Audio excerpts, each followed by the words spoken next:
First, connect to your Wi-Fi network.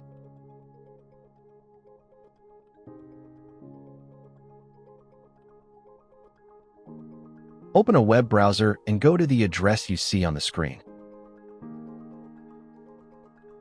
If none of these addresses worked, then find the address printed on a label on the back or bottom of your router. If this address also did not work, then watch my other video where I show how to find the correct IP address of the router and then return to this video. All links are in the description. After entering the correct address, you will be taken to the login page. Here, you'll need to type in your router's username and password.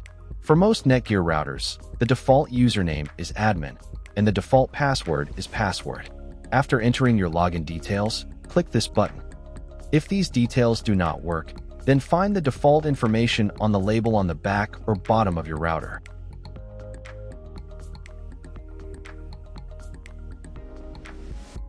If nothing works, you will need to reset the router to its factory settings and set it up again from scratch.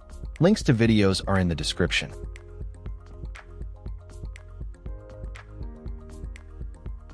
While waiting for the admin panel, I recommend the best VPN service on the market, NordVPN. It gives you secure access to all restricted content and websites worldwide. Use the link below for a 70% discount on your first month. Try NordVPN risk-free with a 30-day money-back guarantee. Done. You are now in the router's admin panel.